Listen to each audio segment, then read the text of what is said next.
I feel like God is preparing me for this mission, but I got to keep doing purpose work. And the purpose work is going to the prisons and speak. I ain't never spoke like that in my life. And I done had some powerful messages, but it was different when I was in prison because I was there. I was them. And it was the same one I was in. Teaching people in the NFL, with sports in general. We hear so much about them dudes going broke. Why are they going broke then? You come from poverty. You worked your whole life for this. But when you get the money, nobody tells you what to do with the money. You're not around nobody that's schooling you. You're not around nobody that's gaming you. Nobody gave you the information. So in your mind, you don't think you can run through a couple $100,000 or a couple $1 million. But guess what, bro? A couple bad purchases and a couple bad investments, a couple here I got you, you broke. So for me, being able to go into that NFL and have them conversation with them dudes, man, all them dudes, everybody in there was like, bro, here go my number, bro. Let's talk, bro. Let's talk, bro. Let's talk, bro. But what people don't know is 2 years before that, I did 3 webinars for the NFL for free. You can't understand wealth if you don't understand where it came from. You can't understand where money at and where it's going if you don't understand past and how I get here. You feel me? So if you want to understand wealth, you got to know why is all of this stuff taking place. It ain't just happening for no reason.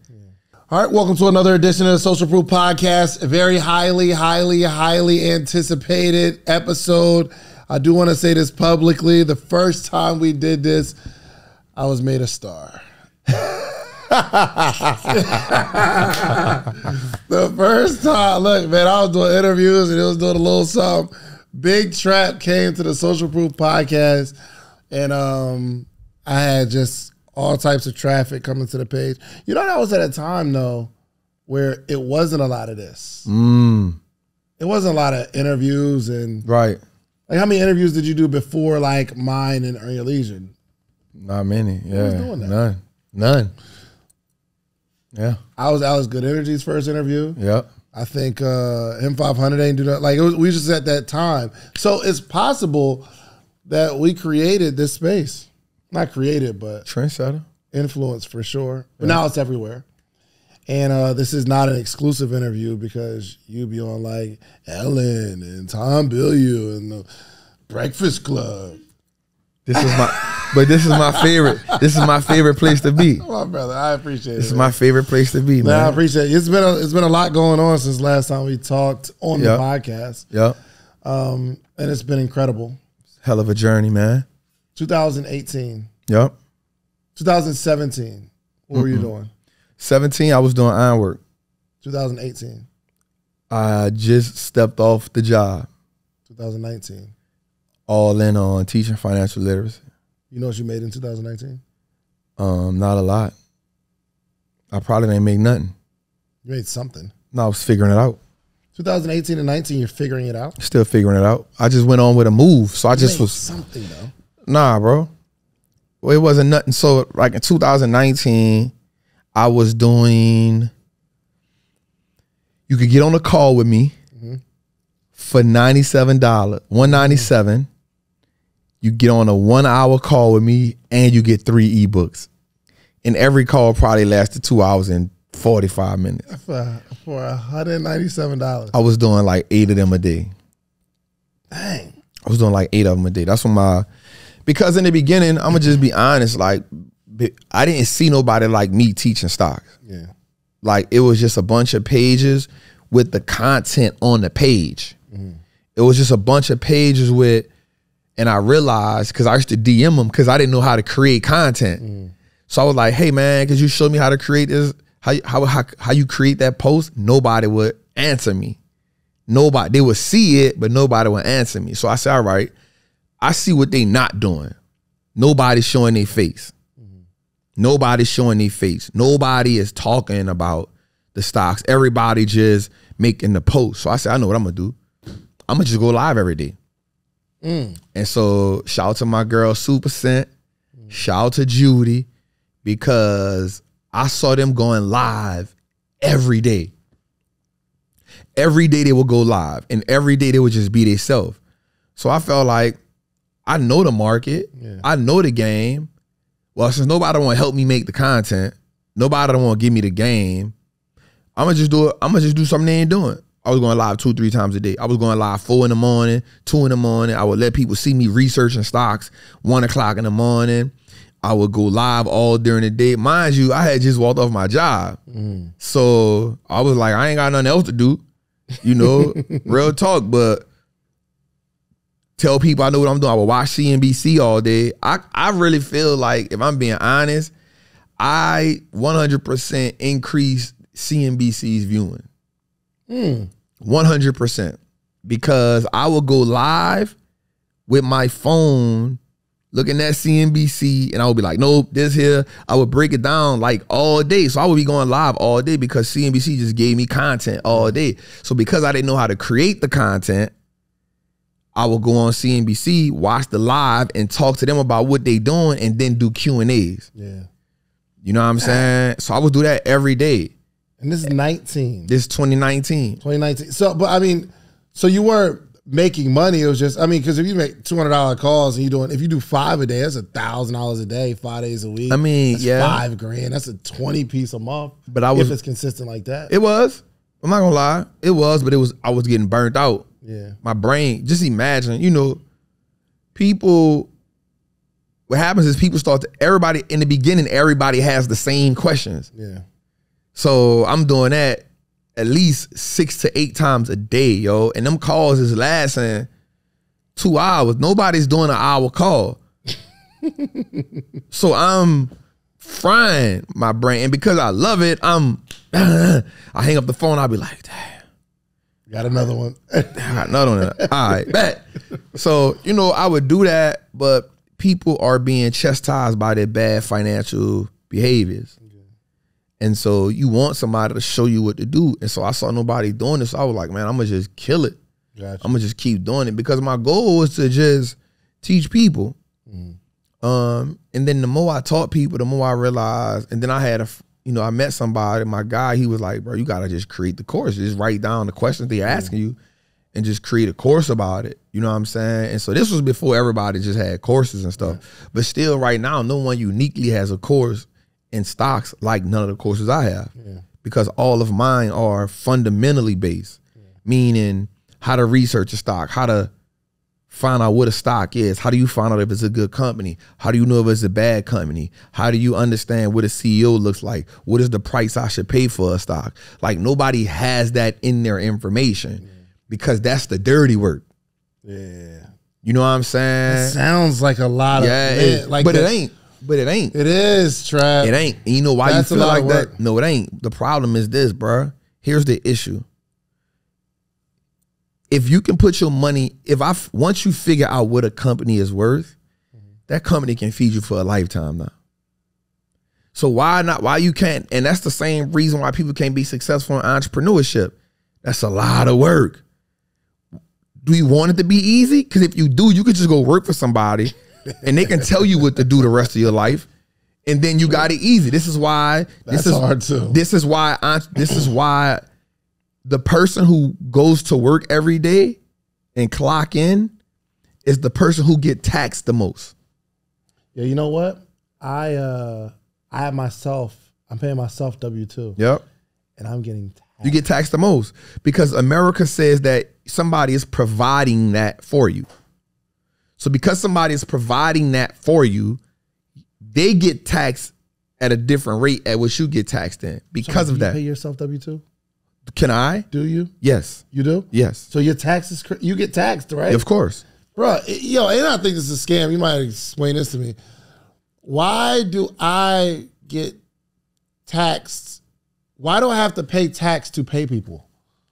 Like I got to pay payroll tax, right? So when they get the payroll, they get taxed, but I get taxed to set that up. When really, before we was just kind of 1099 in it. You know what I mean? Well, you probably got to talk to a tax person on that. But my thing is always this, man. And I've always felt like America is one big business transaction.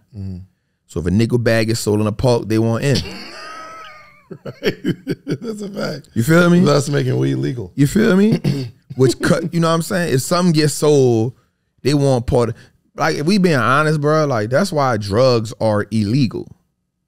It's not the fact that what they do to people. It's because you're selling it on, listen, cocaine and what they sell you as a pharmaceutical in the store are the same drug. painkillers, Valiums, Percocets, all that's drugs, bro. When you get off of heroin, they give you methadone to get off heroin. It's another form of heroin. Right. But they can tax that one. But I can tax that one. You're not giving me none of the cocaine money, bro. You're not giving me none of the heroin money. You're not giving me none of that money. So therefore, it's illegal. Think about it. The mobster sold alcohol. America wasn't getting taxed on it. How they shut it down? We just make alcohol illegal. Yeah. Put that part of the mobster's business out of business. And then they come back. They probably hire some of the mobsters. You feel me? Hey, give it a plug. Give it a plug. America's you feel me? So it's just, it ain't no different, bro, than understanding. And like I be on people now because they be like, Trap, how do I avoid paying taxes? Bro, it's not my job to figure out how not to pay Uncle Sam. Yeah. That ain't what I'm not about to waste my time doing that. What I am going to do is I'm going to find somebody that knows how to legally let me play the same game they playing. Yeah. So this is why I went and bought 40 acres of land. This is why we put something on the land. Why? Because I now get more tax benefits for owning the land. I get more tax benefits for putting a chicken or a cow or something on the land. I don't want to beat the system. You don't have to beat the system. You can literally play the game the way the system is designed for you to play it. I do got to ask this question, and we'll get into like the real questions. These are all real questions. One thing I don't understand, and forgive my ignorance, is, and I would love for you to break it down and what it means. We see that people are countries are pulling away from the dollar. Okay. Right? And I've been waiting to ask someone, because I can't say it publicly, because people are like, oh, Dave, first off, I'm not in financial literacy. You're not. You're an entrepreneur. Okay, there's mad stuff I don't know about financial literacy. Facts. So I've been waiting for someone, and no person better, to tell me what this means that people are pulling away from the US dollar. All right, so this is not something that's gonna happen. So social media is a gift and a curse. Right? Because you have a bunch of people that don't, and it's not me taking a shot at nobody. You have a bunch of people that don't know what's really going on, that's putting information out like they know what's going on.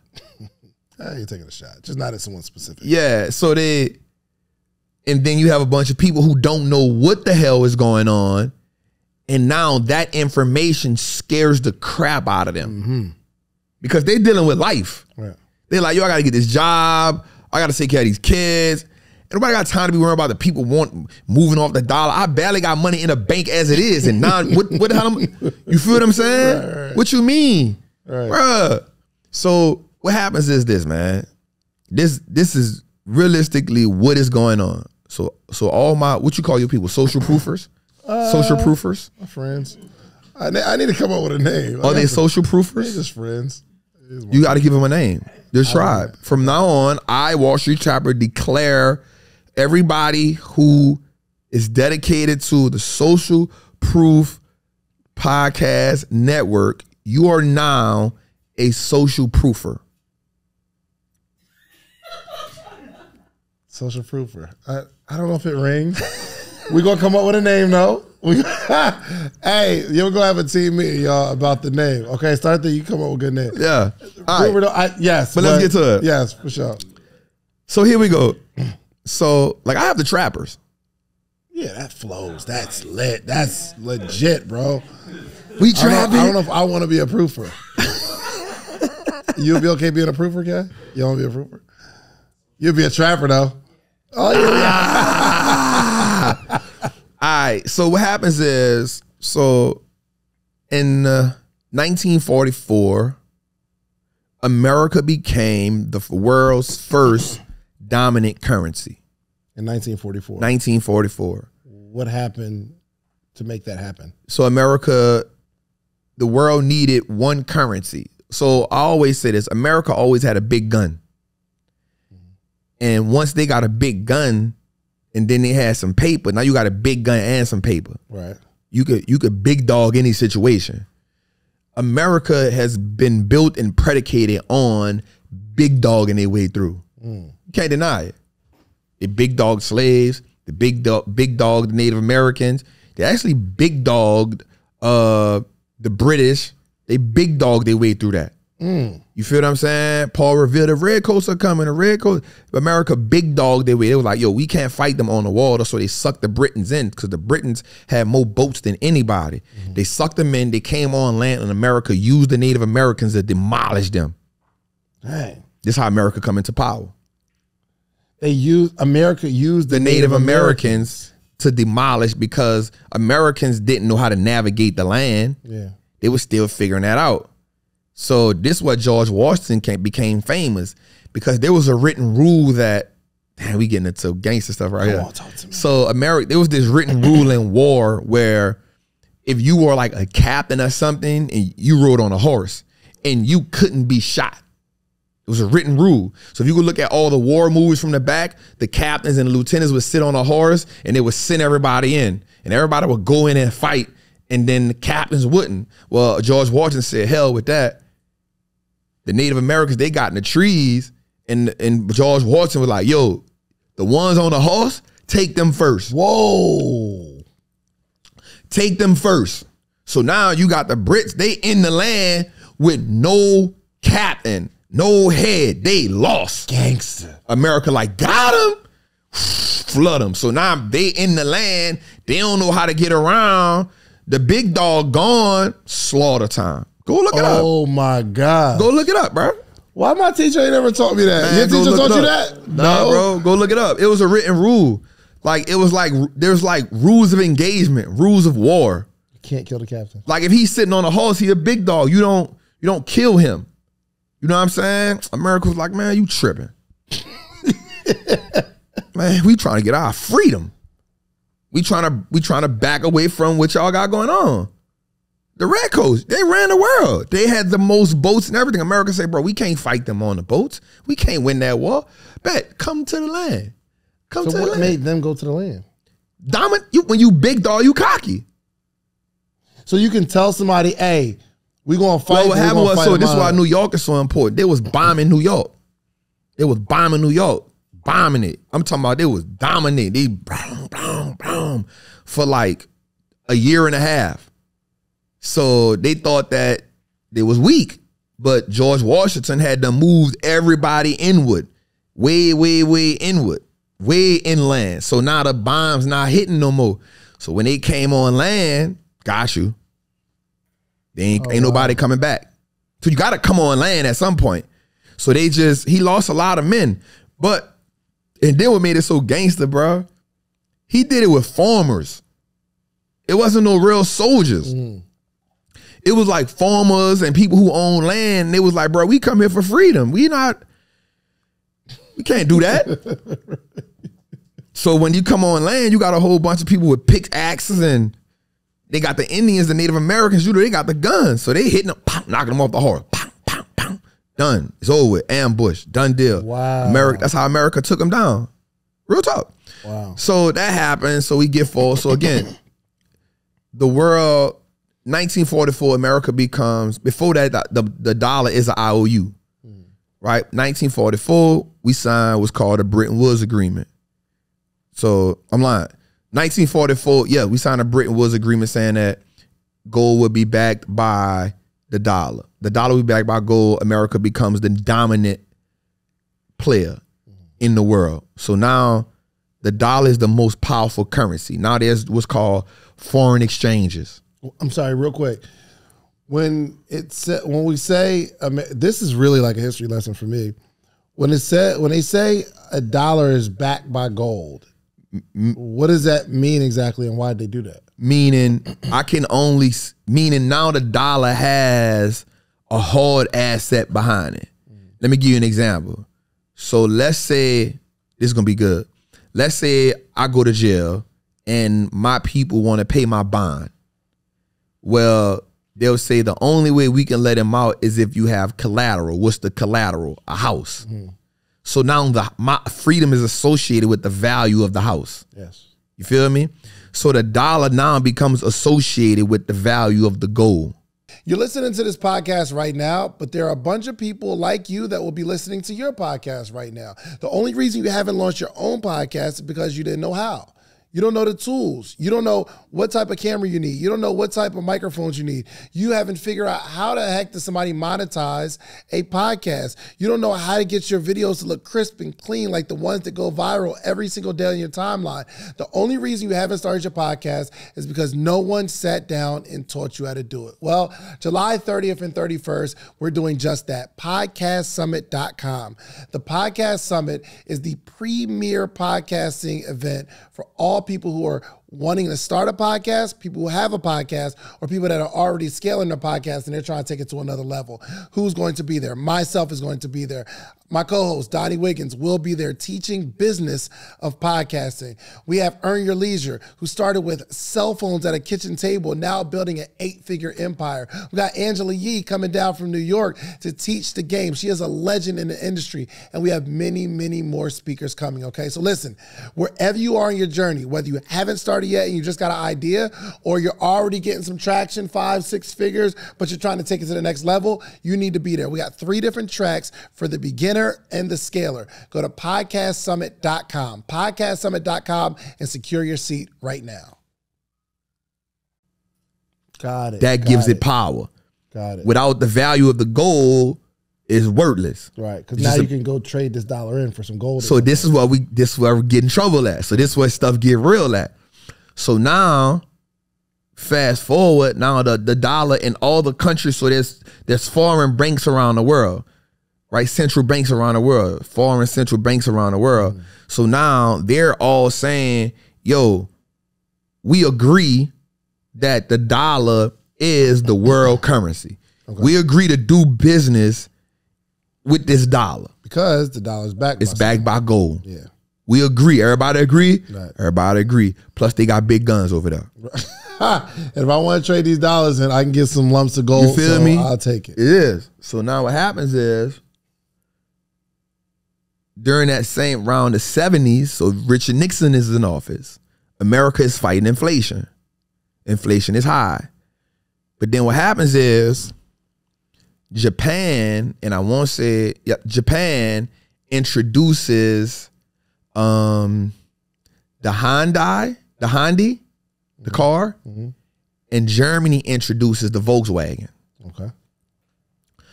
So they start selling them to America. What happens is, while they selling them to America, you're now taking money in gold from America. Import, export. Yes. Right? But America at the time is fighting an inflation battle. So if America keep getting off all this money in its gold, because mind you, you can't print money like you can now. Yeah. You can only get rid of what you have in gold. Gotcha. You feel me? Gotcha. You can only get rid of, so you can't get rid of all your gold. Yeah. Or we broke. Yeah. So Richard Nixon comes in and said, hey, check this out. Got a game plan. This about to be gangster. I got something for y'all. We got to change the game up right quick. So America like, bro, what we going to do? He said, check it. We going to break the agreement. What agreement? We going to break the Bretton Woods agreement. Why would we break that agreement? Well, check this out. If we keep selling to Germany and Tokyo and Japan, bro, we not going to have no more gold. But if we take the dollar off the gold, then we can print as much money as we want and we can just still hold the gold. That's actually smart. That's why they call him Tricky Dicky. That's why they call him Tricky Dicky. Nixon said, check it. This ain't going to work. Yeah, so they only have a certain amount of resources. We only got enough. So let me ask you, when it was on the gold standard, were they trading cars for actual gold? No, but only for the money. Mind you, I can only print as much money as I have gold. Yes. So even though you got the money, the value is in the gold. Right. You with me? Yeah. So if I keep doing business with you, you taking all my money and I can't keep printing money because I only got so much gold. Right. So I would imagine that Richard Nixon was nervous that one day they come and cash in on all this gold. Because they got, mind you, the Volkswagen and it was going crazy. Right. So all the money's going out the country. It's going out the country. And one day we don't got enough. Right. We don't got enough being produced in America. Yeah. We don't got enough. We don't got enough being produced. So we got money going out, but we got the cars coming in, but they taking the money. You with me? Because we selling it to them. Yes. We buying the cars. We got to get them the money. Yeah. So when they getting the money, in essence, they taking the gold. Yeah, for sure. You with me? That makes sense. That makes sense. So Nixon like, bruh, hey, we gotta change something up. So Nixon says, hey, what we gonna do is we gonna print the money, but we gonna break the agreement. Because if we break the agreement, now the money ain't back to nothing. We can just keep on printing. And we can just print. We rich forever. We gonna be rich forever. But what happens in that situation is, and I say this and people get mad at me when I say it, but you put anybody in a situation where you can, just say I give you a key to the bank. And I say, you know what, Shans? You go to this bank whenever you want, bro. Bro, the preacher gonna have all kind of preaching funds for the pulpits that need to be done. The only person that's not gonna use that is Jesus Christ. Everybody else going to get some money out the bank, bro. Yeah. It's free. Yeah. So now they just print money. But that still was okay. That was all right. Okay. Because America then start attaching the money to all kind of other stuff. Like? Oil. So now America, I got a big gun. This is what Saddam Hussein and, yo, check this out. We're going to create, listen, if anybody want to trade oil, you're going to do that in the American dollar. Oh. So we're going to call that the petrodollar. Now, of course, I know your listeners are going to come and be like, this happened, so I'm just cutting straight to the meat. Yeah, for sure. I ain't saying all the other, This might be the firest history lesson I've ever had in my entire life, bro. I don't remember nothing from history other than the Boston Tea Party, and which was about taxes too. Which was all about taxes. The people said we not paying them taxes. Y'all tripping. So why they throw the tea in the water? That was a way of showing y'all, bro. We not paying them taxes to lose the tea. Oh, because tea was valuable at that point. We ain't paying them tax. America been on that. So what? So America says, listen to the other countries. Y'all want to trade oil? You got to trade in American money. At the time, America's still good. I still got that big gun. I still got a big old gun. So bust a move. And at the time, Russia doing its thing with the Soviet Union, so they internal chaos going on. China's trying to rebuild. So at the time, they big dog. Nobody came. What we doing? Don't play with me. And like the fear is if you go against it, America goes to war with you. And you don't want to go to war with them. You don't want to go to war with them. Because we got a big gun. Now, people will say America lost the war in Vietnam. And I won't disagree with that, but in the history books, they got America won. Am I lying?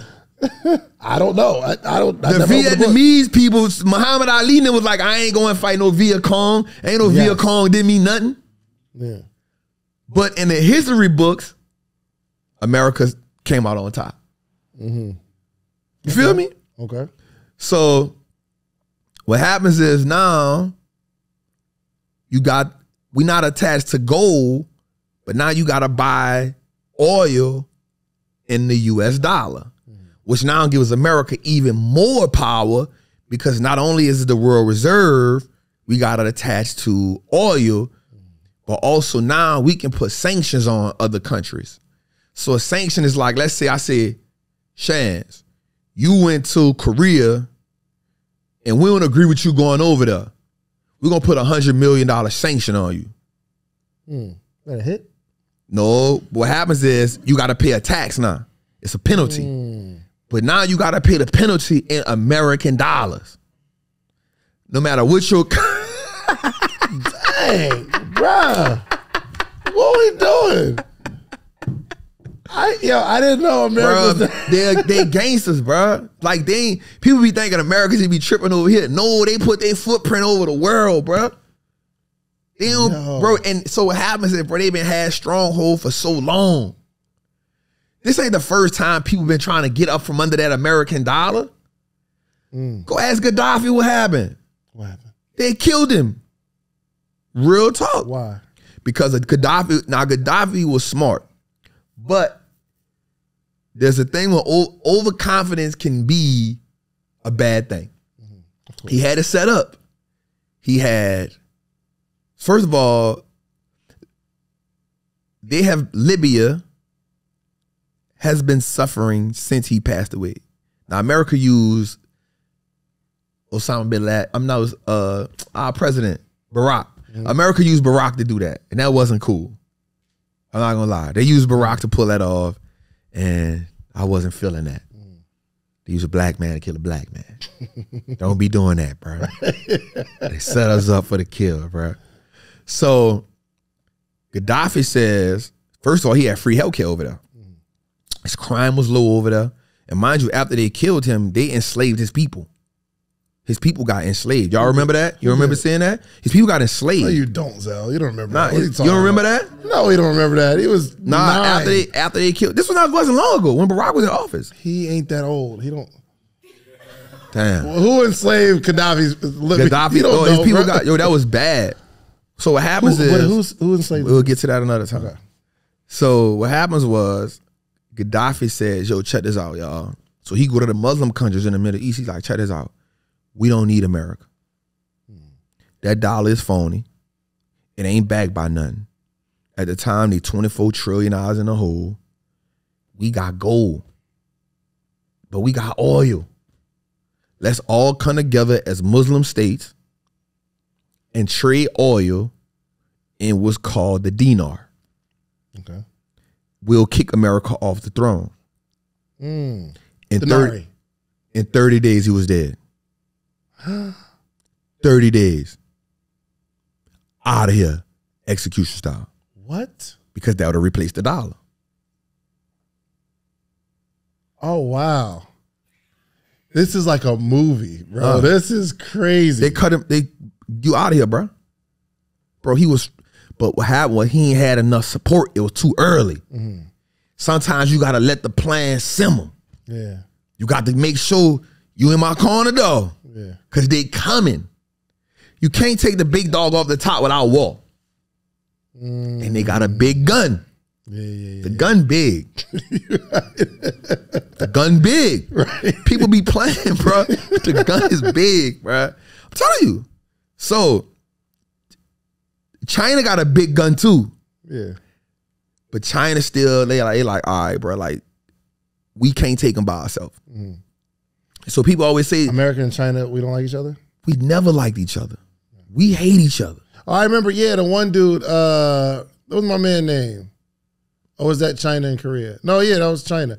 The little chubby man. Yeah. Bro, America and China ain't never like each other. America and China ain't never like. So they waiting to go to war with us. So but China's smart. They be doing like, they'll throw bricks and hide their hand. Like they'll do something and they'll hide their hand, but we know they did it. We can't prove it. Yeah. And then they'll come out with something they'll say something like, we don't got nothing to do with that, but we with the smoke. You know what I'm saying? They'll be like, we don't got nothing to do with that, but if y'all want some beef, we with it. Right. Like, we ain't tripping. Like somebody shoot up your block. Come back, like, we ain't shoot your block up. But if you want to go to war. Well, what's up, though? You know what I'm saying? So where we at right now is we in a situation where the American dollar is still used 59% of the time around the world. It's held in 59% of international and foreign banks around the world, foreign central banks around the world. Next after the American dollar is the euro. So the euro is used 19%. Look at that big gap though, from 59% to 19%.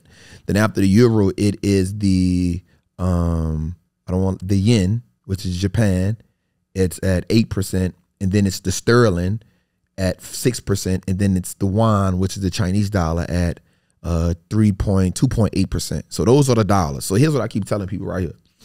Right? So these countries are trying to come together, which is called BRICS. So it's Brazil, it's Russia, it's India, it's China, and it's South Africa. Right? So these countries are coming together and saying, yo, we are going to replace the dollar.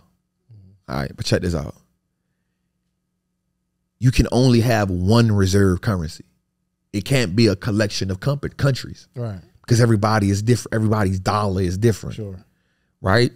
So, and I'm not, what I don't be understanding is people in America saying, America about to fall.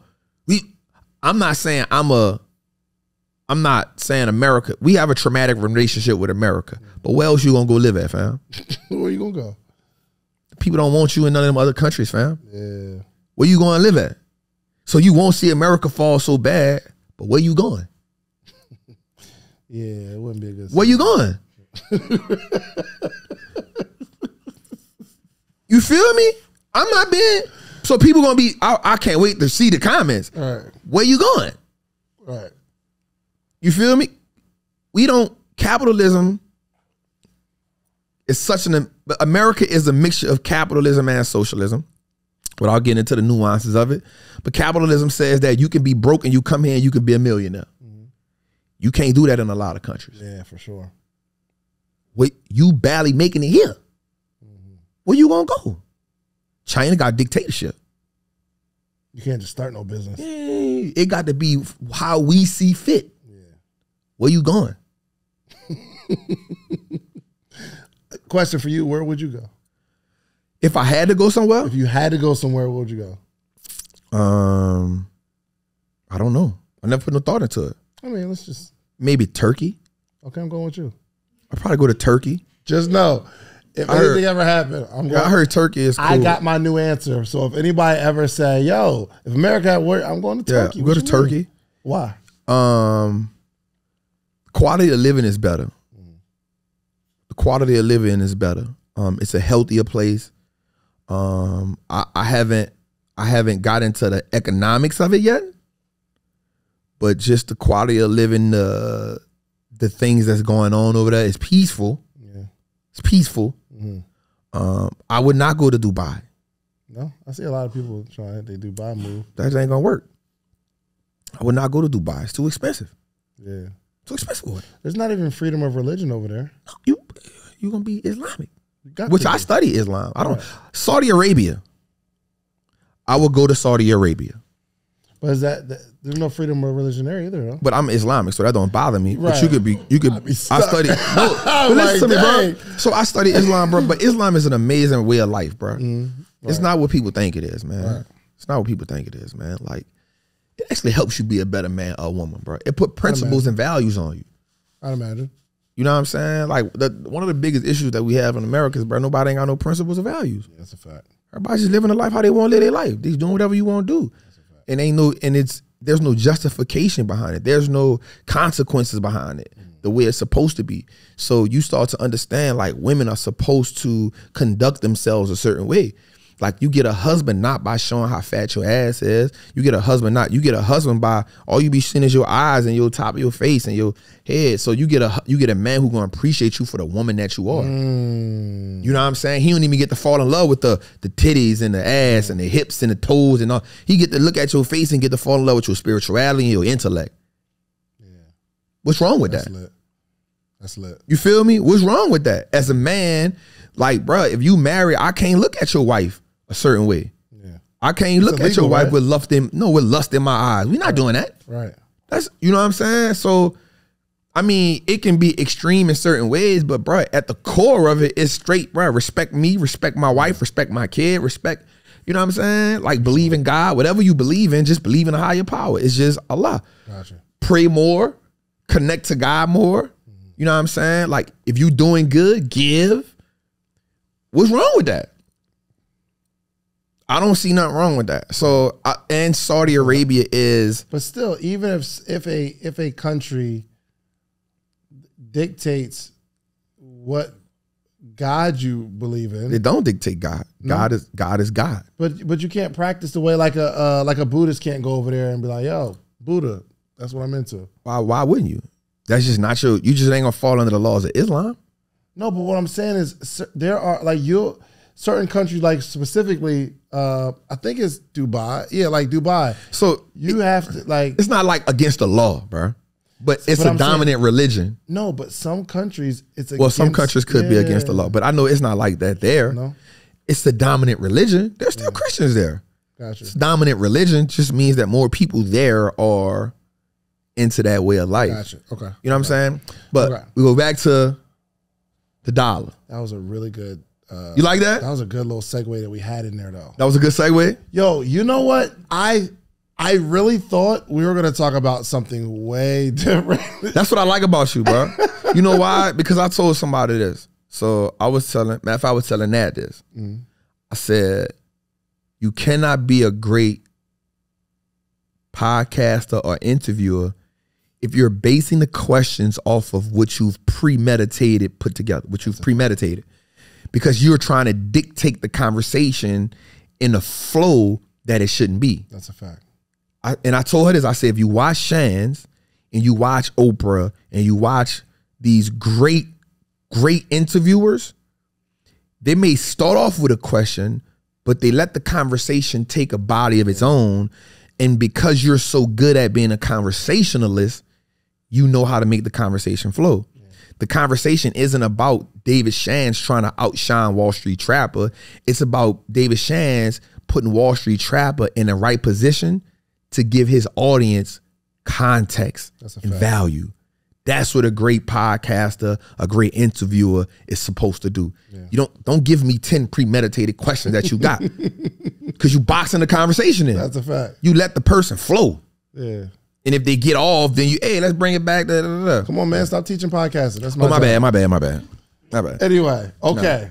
So they're saying now what we're seeing in the news is, okay, we want to do what Gaddafi had planned. Okay, boom. So BRICS is the name of it. So what happens? Hold on. Let me just Brazil. Okay, Brazil. Russia. India. It's a C. China. Can't forget about them. All right, y'all. Chill out. Saudi Arabia. South Africa. Okay. So the goal is for them to take the dollar take the world off, create another currency where the dollar isn't as dominant. Right. What I need people to understand is that doesn't happen in a year. That doesn't happen in 3 years. We talking about a 10-year, that has to happen in a decade. That takes 10, 15 years to happen. Yeah. It doesn't, you will not wake up tomorrow and your dollar ain't no good no more. But what happens is you got people that's pushing that it ought to be over with soon. 15 years from now. Right. 20, if that happens. Yeah. But now what has to happen is this, bro. Let's say that does take place. Let's say BRICS does take place. And they've been doing it. It's not new. Let's say it does take place. Now what happens is, now the internal conflict happens. Because who now becomes the most dominant currency? Yeah. But, or do they create one together like a joint venture? All right. So what are we backing it by? Just the gold? Who the gold coming from? South Africa? Well, I'm the dominant currency. Oh, I win. Y'all need me. But I guess if one of these countries don't have gold at all. Okay, so let's talk about that, right? So Russia. So hold on. Every currency has to be backed by something. It has to be. What is worth? It's not worth nothing. But the US dollar isn't backed by anything. It's backed by, is attached to the petrodollar. Okay. Which is oil. Backed by oil. Okay. So watch this. This is where, so now what people don't know is this. America is, right as of right now, the largest manufacturer of oil. Okay. That's what people don't know. I didn't know that. Honestly, I thought it was like Saudi Arabia or something. America, people don't know that. But what happens is Saudi Arabia is the biggest, so it's a process that it has to go through, right? Saudi Arabia sits at the table of OPEC, and Saudi Arabia dictates the prices of oil. Who's OPEC? Oh man, that's the oil cartel. That is the nations that come together. It's 12 nations that come together and dictate what you gonna pay for oil. Now we getting a little deeper. So now you might be the smartest person I've ever met in my entire life. This is crazy. Because I'm asking him a question, I'm expecting him to not know the full answer, but how do you know it's 12 people? That's crazy, bro. So what the dope part about this is the reason why I love it is not because I'm smart, it's because it reminds me of the streets, dog. I love the streets. I love it. I've played that game my whole life. So anything that reminds me of it, I like to see it unfold. Yeah. And that's how I relate to it, bro. Now I may have some little nuances, but I relate to it because I understand, y'all coming together to take over.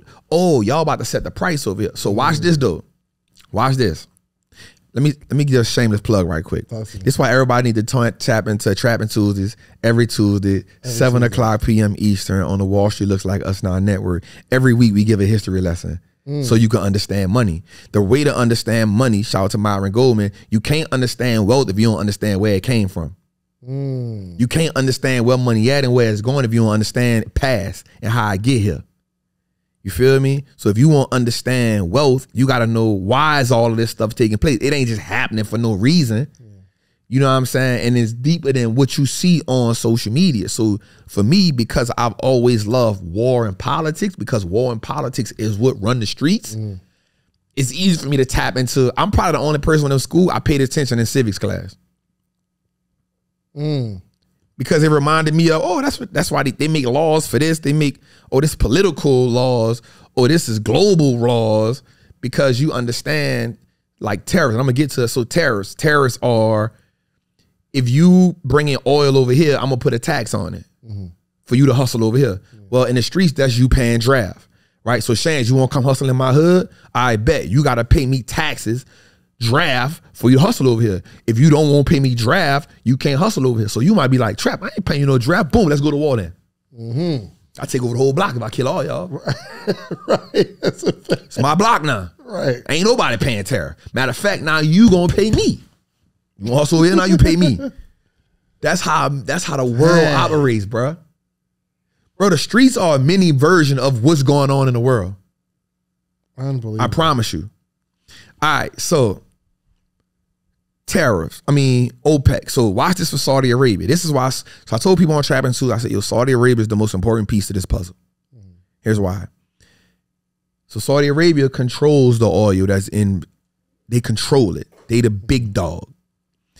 They have $450 billion of cash sitting in the country. Watch this. Okay. Watch this. As a cash reserve.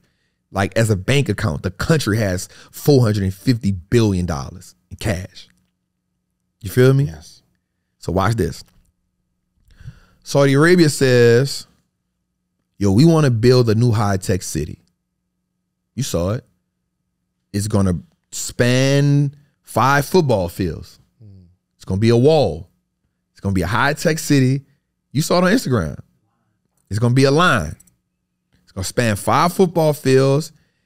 It's gonna be the most high-tech city in the world. It's gonna cost them, I think, $1 trillion or something like that. So guess what they said? Bet price of oil going up. OPEC raises the price of oil to pay for Saudi Arabia's new city, the new project, and he need the price of oil to be at that price for 5 years. I'm not about to spend the money that my country has in cash. Right. Why would I do that? I control the oil. I dictate these prices. Hold on. They control the oil, but we're the biggest producer of the oil? So America hasn't tapped into its oil. I don't know what Joe Biden them doing over here, bro. They be on the wrong level, bro. Joe is definitely not, I'm not a Republican or a Democrat, but I just know he not the guy. He ain't it. He ain't the one. Now, what? So now I'm going to go on this tangent about Trump. Let me go on a tangent about Trump right quick. So Donald Trump told America this. You cannot be So let's start back a little bit. Let's go back a little further. So Donald Trump is not old money. He's actually fairly new money. He's second generation money. So when you think of people like the Kennedys, the Bushes, that's old money. That's American made money right there. Political money that's been tied in for generations. Donald Trump, not that. Donald Trump come from my daddy got money and then I got money because my daddy got money. I'm trying to get into the generational wealth thing. You know, my daughter them got money, but we ain't that far. So old America don't rock with Donald Trump. That's what people don't realize. Like, he is 1% the typical white man in America. But Donald Trump has always tried to do the politic thing. So he made his money from real estate, 100%. Right. But the billionaires don't respect him like they respect everybody else because his money ain't $5 billion cash. His money, he ain't a billionaire in cash. He got leveraged money. He don't all have, it's leveraged. It ain't hard assets all the time, right? It ain't all his money. The building may be worth this, but he still got a whole bunch of loans on the building. Right. You know what I'm saying? Yeah. It ain't like Bush money. That's old money. Rockefeller money, old money. They're liquid. I'm liquid. They don't rock with him like that. So, and I tell people this about this dude, bro. He couldn't have won any other election but that election against Hillary Clinton. Why you say that? They just come off back-to-back a black man as president. America's not about to put, and there's nothing against women. Women one day will be the president, but you're not going to go from back-to-back black presidents to a white woman as president. So if he ran against, wasn't Joe in that race? Bernie Sanders was in that race. Bernie Sanders. He about to croak. He was about to die. You're not about to let Bernie run the country. Yeah, but Bernie makes sense. All right. It's the only election Donald Trump could have won. But watch this, though. In 1994, Donald Trump said something to America. He said, yo, the Republicans are stupid. If I was to ever run for president, I would run for president as a Republican. He said this. He runs for president as a Republican and wins. So check this out. Donald Trump told America, you cannot be great. You cannot be the great America that we all know of if you have all of your resources and infrastructure getting made in China. You can't be great. Okay. All of the big companies in America, all y'all getting y'all stuff produced in China. All right. If you do not change, we will be the weakest country in the world. Because what happens when China takes away their products from us? Then we're vulnerable. So we're vulnerable now. He told Apple. So if you don't remember when Trump was in office, he was beefing with Apple. He was like, bro, y'all got to get that stuff from over there. You got to get that. You got to get them. But what happens with America is America loves cheap labor. They like to get stuff for cheap, bring it over here, skyrocket the price. Yeah. If Apple gets its stuff made in America, the iPhone will probably cost us $3,000. Right. You feel me? It'll cost us more money because the cost of producing something in America is higher than the cost of producing it in China. Yeah. But Donald Trump said, in order for y'all to be a great country, we got to create stuff in America. You got to create it in America. Gotcha. It's the only way you become stable. Without that stability, without that infrastructure, bro, you cannot and will not be a great country. But what China did is go to Jamaica. China built all the roads in Jamaica. Go to these other countries. China's over there building roads. China's building the infrastructure in all these countries, bro. China's smart. They go and build roads everywhere. Yeah. I've never heard of a Chinese Jamaican until I went to Jamaica. And I was like, a Chinese Jamaican? Chinese Jamaican. That is a thing. Is it? I was like, what? How is this possible? It seemed like so far on the spectrum. Bruh, but they there. Yeah. So Donald Trump told all the countries in America that. He said, yo, y'all got to start building stuff in America. And if you don't start building stuff in America, yo, we weak. We weak. And so Apple was like, man, you tripping. But guess what Apple doing right now? Trying to build stuff in India. They pulling out of China. Right. Everybody trying to pull out of China. But Trump told y'all that years ago. Now, I'm not from him. But the problem with people is we hate the person so much and disregard the message. For sure. So you got a MAGA hat? Hell no. No, He a clown. Right. He a clown. I call him Orange Face. Be like, man, Orange Face tripping, man. But watch this though. Watch this though. There's a good chance that Donald Trump actually beat Joe Biden as the president. Oh, he's going back. No, I don't think he'll go back. They're not gonna let him go back. That's why he got these charges right now. Oh, yeah. He in trouble. But watch this. He's not. You don't just say the people cheated you for no reason. Put our feelings aside. He's probably the most influential politician outside of Barack Obama. I agree with that. He's probably the most influential.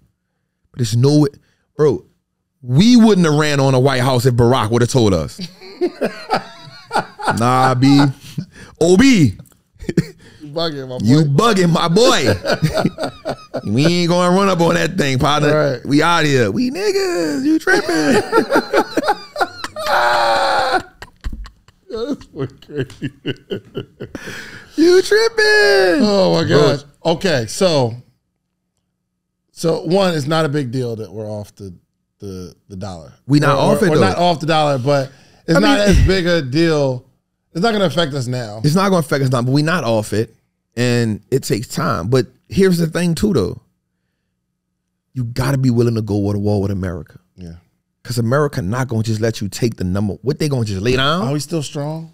Yeah, bro. We got the biggest military. We got the strongest military in the world. Do we? Okay. Hands down. It just don't seem like don't nobody be wanting to fight. We can't even. Yeah. Don't nobody want to like do construction no more. Even. Nah, bro. Look. So let me ask you: the people that built out your studio. Old or young? They old. What you mean? Did you have some people doing construction at your studio? We just painted stuff and stuff. Oh, nah. Well, the painters, old or young? Middle-aged. Nah, they was old. Nah, man. Yo, look. Yo, you can't find no young person to do no construction, bro. What, they lazy? I'm talking about the guy in my first building, the guy that did my AC unit, 75 years old. I'm talking about get up in the, shouts out to my man Frank. And and the people that did, it's older people. That's what I'm saying all that to say there's not a lot of people in America that even, we don't have that pride of fighting anymore. Yes, they do. Hard work. No, they do. Bro, listen. Them people love fighting for this country, bro. Who? You got to get out the hood. You got it, bro. Where is this American pride that? Bro, go look at all them soldiers that's enlisting, bro. Them dudes is going to fight for America, bro. I'm going to go find some stats.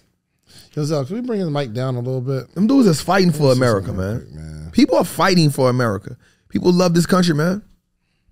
Okay. Military enrollment. Go look at it. Bro, it got to be down, bro. I mean, I'm not saying it ain't down, but people love fighting for this country, man. America the great. So, well, this is an article this year. First, the number, and maybe it's not qualifications or something like that. What is that? But first, the number of young people who are eligible to serve in the military dropped precipitously last year from an already low figure of 29% to a shocking 23%, largely due to the effects of the COVID-19 pandemic. Bro, people love fighting for America, bro. Really? Yes, indeed. It's a badge of honor. I'm not going to go fight for it. All right, look. This was, March 20th, 2023. But I'm going to pay my taxes. The Army is facing unprecedented recruiting conditions due to a combination of factors, including the current robust labor market, intense competition for talent with the private sector, and an ongoing decline in the segment of America's youth that are qualified and interested in serving in the military. So you know what they're going to do? You know what they're going to do? Force people to serve. Draft. Yeah. If we go to war, which has to happen if we don't become the. So here's what people don't understand too. I got high blood pressure, so that don't matter, Joe, bro. That don't matter. I can't. That don't matter. It do matter. High blood pressure, man. Yeah. That don't matter, bro. You gotta have. They gonna hit you with a. Get over there. I'm almost 40 though. Oh, I'm fighting age, huh? Front line. I'm fighting age, huh? Nah, bro, you fighting age, bro. So are you then? Of course. You going? I got a criminal record. Yeah. Yeah, I know. They're not gonna let me fight for the country. I'm not eligible. I know I got some speeding tickets or something. I'm not trying to go. Yo, look at all these tickets, man. I do not abide by this. Nah, that's how they going. But that's what it is. So what happens is, bro, like, in order to then become, so worst case scenario, let's say America is not the #1 country no more. You think they're gonna just give that up? No, I mean, I think it probably take a while, but it's not gonna, maybe not in our lifetime. We're gonna be at war. We got to go to war for that. Because watch this. All we know is the America that's the superpower. Mm-hmm. We don't know the America that's #2. We don't know how that America looks. We don't know how that America responds. We don't know how the world treats that America. What could happen? Worst case scenario. Well, so let's say China becomes the #1 country in the world. Let's just say, first of all, the reason why China can't become the #1 country is because nobody trusts China. Yeah. That's first. Let's just start there. Why they be doing sneaky stuff? Yeah, they worse than America. Bro, they are worse than America. So the currency is only used at 3.8% across the world. All the countries in the world, it only makes up 3%, and the biggest percent of that is in Russia. Putin. Bro, nobody don't trust you either. That's why you got to link up with China. You feel me? So first of all, you got to get the world to trust China for their currency to be dominant. Nobody trusts China. All right. The next option would be Europe. You know what I'm saying? At 19%. So now you got to ask yourself, who going to go to war with America? And I'm not saying the fall is not going to happen, but the fall has to be met with war. Because if it's not met with war, here's what happens. So let's say, I'm gonna give you this scenario. Let's say you big dog. You big dog, I'm coming after you. Yeah. Once I take you over, I need to make sure you don't come back to big dog spot. So now, remember I told you about them sanctions. So they may put sanctions on, I'm gonna say chance. Anything that comes from your tribe, yo, like y'all gotta pay me 50% of it for the next 40 years. You gotta keep you weak, just enough to keep you, I gotta keep you just enough to breathe, but I gotta make you weak. So then people put their sanctions on America. So now when you got sanctions on you, guess what? We can't grow. We can't grow. We get no economic growth. We have no job growth. We have no, now the people who got wealth gonna really be holding on to their wealth, and the poor people gonna really get it. Because now the economy can't grow. The jobs ain't where they used to be. So that America now becomes harder for all the people who saying America about to crash anyway. It becomes worse for you because you probably ain't got no money. All right, so where's Bitcoin come into play? I have no idea.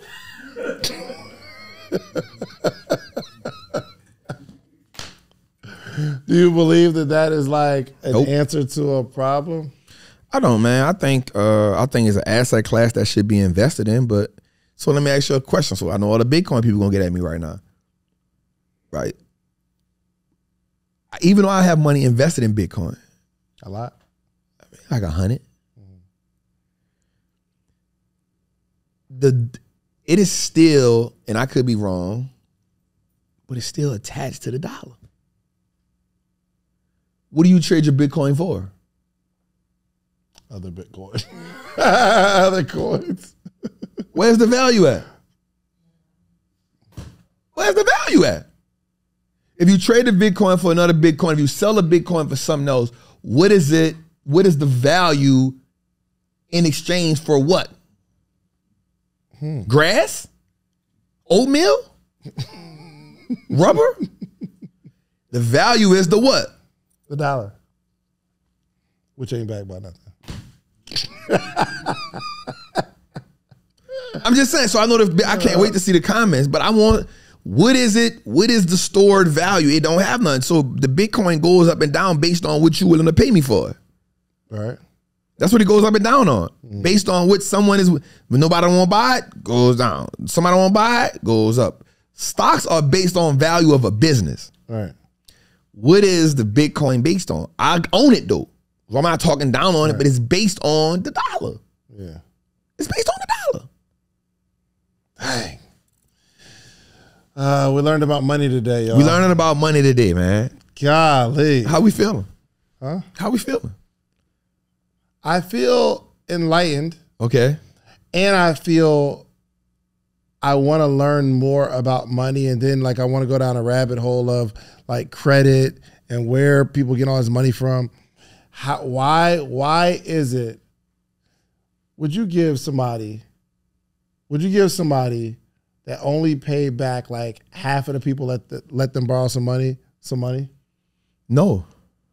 But there's companies that are saying, yo, we wanna fund people, okay? Your credit is 650, 630, we got you. It ain't 700 because there's some people you ain't paid back, but we want to give you some money, so give us a shot. And I don't understand that.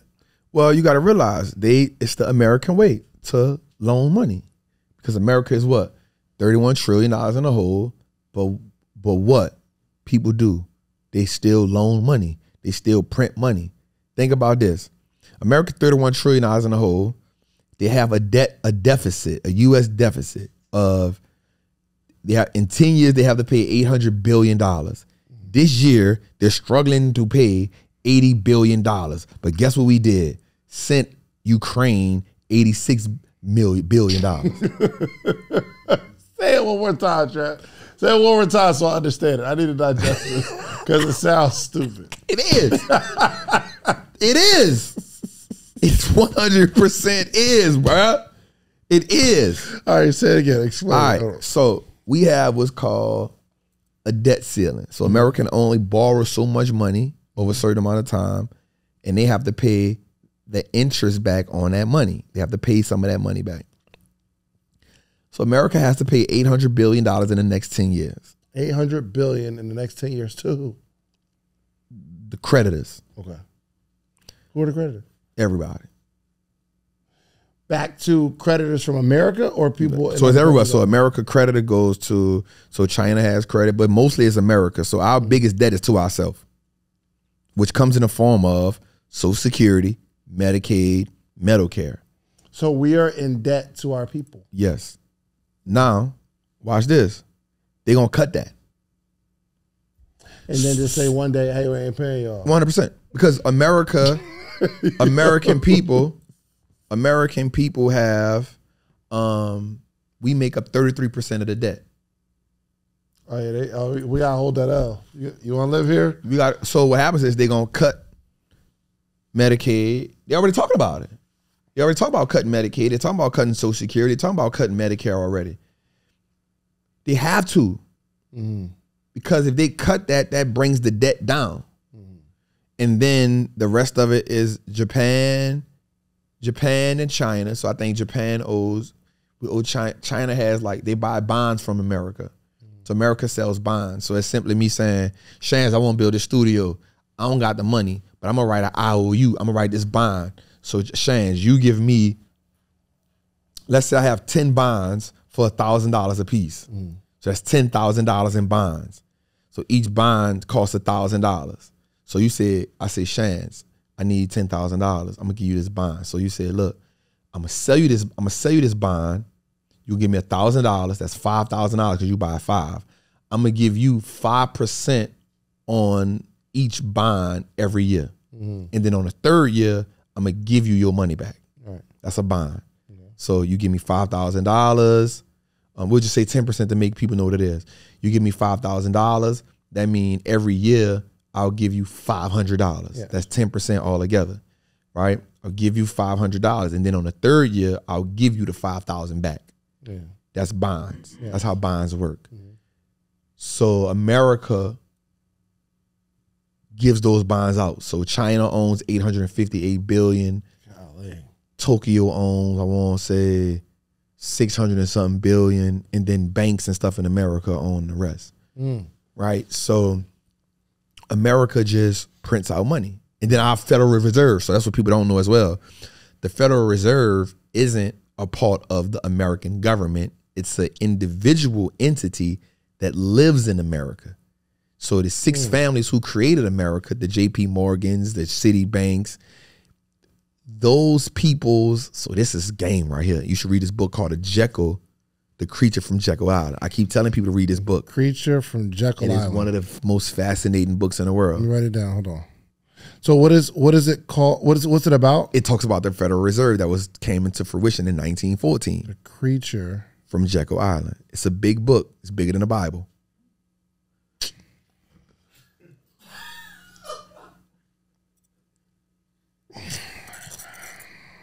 Creature.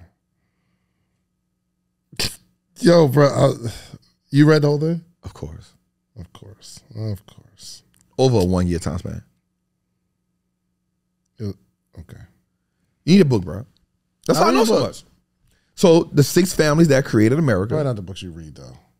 The families that created America, they tricked America. They were smart. They was dope. They went to America and said, listen, you focus on going to war. Let us focus on the money. We got you. Then they signed a deal. So for the rest of those families' lives, their family gets dividends from the profit that America makes. Dang. How you got a whole country indebted to your family? That's wild. It's gangster stuff. You get out of life not what you deserve, but what you can negotiate, brother. That's a fact. And once it's written, it's written. The pen is always mightier than the sword, bro. That's a fact.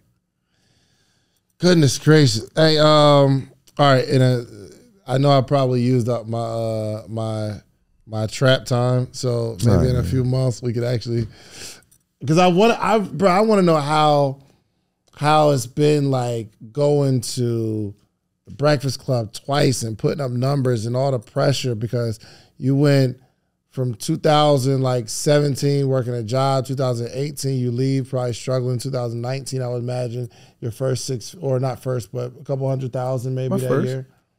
No, because you was making 6 figures on your job, right? No, you said like 70,000 a year. No, I was making it, but that was, you got to realize that was gross. Yeah. Oh yeah, for sure. So you make 124,000, but you might bring home 70. Yeah, that's true. Yeah, I'm saying. But 2019, probably a couple 100,000, right? 2020, millions. 21, millions. 22, millions. I know you. And that is not an easy thing to manage. Yeah. I mean, it's not. You had a social proofers looking at me, man. Yo, proofers, don't run up on them. But that's, I mean, and so we talking about that, or are we exiting? We gotta exit. All right. Can we talk about it a little bit? Because, huh? Let's talk about it a little bit. Let's talk about it a little bit. Just a little bit. All right. Single man. Yeah. Not only the money, but also the fame, notoriety, celebrities that you only used to watch on TV or listen to in music, hitting your line like, Trap, I need to know. You used to watch the game of football, and now you're coaching the teams and their finances. It's a lot. It's not. It is. It's purpose work. It doesn't make it not a lot. It's not a lot, bro. So I asked myself, like, I'm on a mission, and my mission is to change the world in my way. And that is not excluding anybody. So from going on tour with Eric Thomas, I felt like God put me in certain situations over time to help me prepare me for my next level. So one thing I am is obedient when it comes to my relationship with God. And I don't care what, like, I don't have nothing against nobody else's beliefs, but for me, I felt like from getting shot, from being homeless at a certain age, going to prison, getting found out guilty on charges that people getting sunk on, I feel like God has always been there giving me his grace, waiting for me to get it right. You know what I'm saying? I feel like God has just been waiting for me to get it right. And so I feel like once I got it right, God was like, nah, it's time. And so you go through relationships, some relationships good, some relationships bad, some friendships you think friendships, they're really not.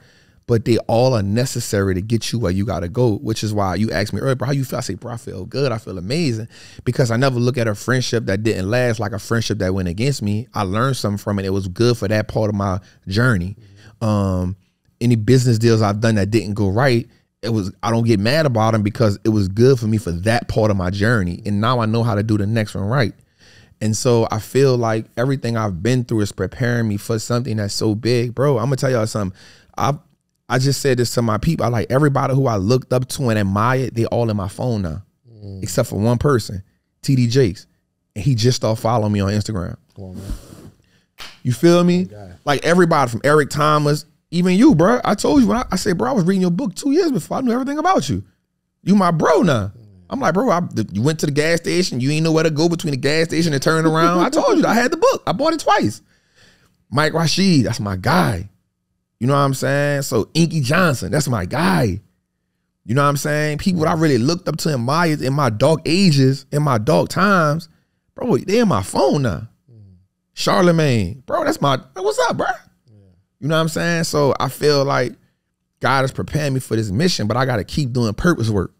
And the purpose work is, yo, going to the prisons and speak with ET. E got me in a prison. And before I knew it, B was there. Like, bro, I ain't never spoke like that in my life. And I done had some powerful messages, but it was different when I was in prison because I was there. I was them. You know what I'm saying? And it was the same one I was in. Oh, wow. The youth study. So between 11 and 13, I went here twice. I told them that. 16, I left here, went across the street to adult prison. So I'm like, this is it for me. So, but teaching people the NFL is because we hear so much about them dudes going broke. You know what I'm saying? Well, why are they going broke then? Well, you come from poverty, and not just NFL, but sports in general. You come from poverty, you worked your whole life for this, but when you get the money, nobody tells you what to do with the money. You're not around nobody that's schooling you. You're not around nobody that's gaming you. Nobody gave you the information. So in your mind, you don't think you can run through a couple $100,000 or a couple $1 million. But guess what, bro? A couple bad purchases and a couple bad investments, a couple here I got you, you broke. For sure. So for me, being able to go into that NFL and have them conversation with them dudes, man, all them dudes, everybody in there was like, bro, here go my number, bro. Let's talk, bro. Let's talk, bro. Let's talk, bro. But what people don't know is 2 years before that, I did 3 webinars for the NFL for free. During the pandemic, my dude Shell hit me up. He said, say, bro, man, look, I've been watching you. Man, you mind teaching me? I was like, I don't mind, bro. He hit me up. He said, bro, look, I got like 6 of us. How much you gonna charge? I said, man, I ain't gonna charge y'all nothing. It's during the pandemic. I did it 3 times for him. I ain't never charged him nothing. 2023 come, hey, bro, we got a bag for you. It ain't from us. It's gonna come from NFL itself. Bet. You feel what I'm saying? Yeah. So I don't feel like it's pressure because this what I do. Nobody don't watch more. Nobody don't read more books than me. Nobody don't watch more, consume more finances and financial literacy, education when it comes about stocks and investing than me. Nobody. Nobody, not really real life. Last year, the market was down 33%. Guess what? In the first deep recession, Wallstreet Trapper beat the stock market by 17%. That's better than 97% of the people that's so-called professionals on the stock market. And I did it every week on Trapping Tuesday, showing people what I was doing. We also did another $100,000 just in options. And I only did 3 or 4 plays last year. This year, we up another 125,000 from January to now, showing people every week. Why? Because I'm confident in the homework and I live this. Yeah. So you got people who just make content to sell something. I make content to free people. And I don't just mean that from the figurative sense. I mean it literally, bruh. Like I read two books a day, 2 books a month, plus 2 Audible books. Plus listening, I'm writing down, I read and write at the same time. I know the power because I know what it did for me once I learned how to invest. Yeah. You know what I'm saying? So that ain't even no pressure to me because I'm going up there being me. Now, if I got to go do an interview and they say, I need you to be the best version of David Shands, it's pressure because I'm going to fail. Yeah. I need you to be the best version of Ian, 19 keys, I'm going to fail because I don't know how to beat them. Yeah. I can walk on Wallstreet Trapper authentically, bro. But there has been some, there's some times where you are figuring out who Wallstreet Trapper was. But that ain't had nothing to do with the information. Yeah, you always had the information. Yeah, so the thing was, what I was figuring out was, how do I fit in this? And truly, it was, damn, do I belong right here? And that's where I want to go. You feel me? Because there are some people watching this that their season is coming up. Yeah. And I think for everybody, anyone that's been successful had a season. Jay-Z, work. He had a season. Never let go of that season. That's it. Diddy, work when he's dancing in videos, work. You have a season. And you just have to prepare yourself for that season. But some people get the season and don't handle it or don't know how to handle it because you've been down for so long and all you can remember is being down, right? You're not enjoying the moment, but respecting the season. I always say there's maturity to be able to handle it. I always say there's a residue of poverty. There's a residue that where we come from, it sits up on us and we don't feel like we work. But this what happens too when I'm gonna be grateful for me. I'm gonna thank Marcus and I'm gonna thank Neil for this because I didn't want, after I moved back to New Orleans, I didn't want to leave. And Marcus and Neil told me, say, bro, you got to get you. Nah, bro, I had something to do with that. No, you did too? You ain't just about to put that in. You did. No, hold up. Man, wait up. Let's not do that. I will. Oh, all right. I will. Oh, all right. I took the disassessment. All right. Oh, all right. I will. Yeah, man, My bad. You know, I forgot about that. I know. I forgot about that. To remind you. I got so I took the disassessment and Shan said, bro, you got to get out of New Orleans. You need to get from down there. And I was like, dang, you right, bro. And then I was like, you know what? I'm going to move, bro. I said, I'm going to move, bro. And then like right after that, Neil, it was like, y'all hit me back to back to back. It was like, bro, you got to come from down there. So, yep, you, Marcus, and Neil. And then I was like, you know what? Let me get out here. And so when I got out here, I gave up my condo. Mind you, this is my first condo in New Orleans. I'm like, bro, I got a condo. I'm in New Orleans. This is lit. I got floor to ceiling glass. This is it. But when I got out here, what I realized was there was more people I could have a successful conversation with. There was more people who were willing to say, hey, man, this is what we doing. This is what we doing. And it became inspiration to me to see people move in a certain way. So the reason why sometimes it's hard for you to accept your season is because you trying to tell people about abundance who used to scarcity. They don't understand abundance. They get in an abundant situation. They like, nope, and you like, no, let it flow. It's abundant around here. And so getting around you, Marcus, Neil, talking to y'all all the time, and it was never I'm doing better than you. It was always, Big Trap, I see you. Boy, you working. And I'm like, nah, bro, I'm trying to get like you. So that type of thing helped encourage me to know this where I belong at. And then I'll never forget, Marcus told me something one day. He said, say, dog, I ain't even gonna lie to you, bro. Like, I got plans of our children growing up together. You can't go back to the streets. He said, I see my daughter growing up with we just took them after we had the dinner, when we all took our daughters to the dinner. That was so amazing to me, bro. That was amazing, bro. That was amazing to me. Like, we went to dinner, we treat our daughters to dinner, then we went to Disney. They had the experience. Bro, I felt like I was one of the children. I was like, damn, bro, this is dope to be a dope dad around other dope dads. Yeah. And nobody not tripping on, no, my daughter bought this. No, hey, bring the bill. Right. Just bring the bill, man. Right. You know, what we going? All right, we gonna pay for it. Yeah. And that made me feel like, damn, this good right here. Yeah. And so those things helped me internally. Yeah.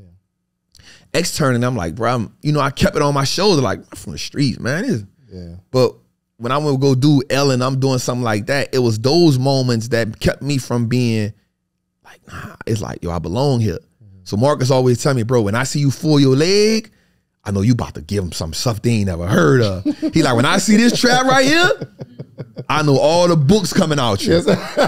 I know all the audios coming out you. I know everything. So it's situations like that that help me realize I deserve to be in the moments. And this what I've been prepping for. This what I've been reading for. This what I was homeless for. Everything that I've been through was needed for me to get here so I can speak with the passion, so I can speak with the knowledge, so I can use those analogies, because somebody gonna hear me and be like, yup, that's my guy.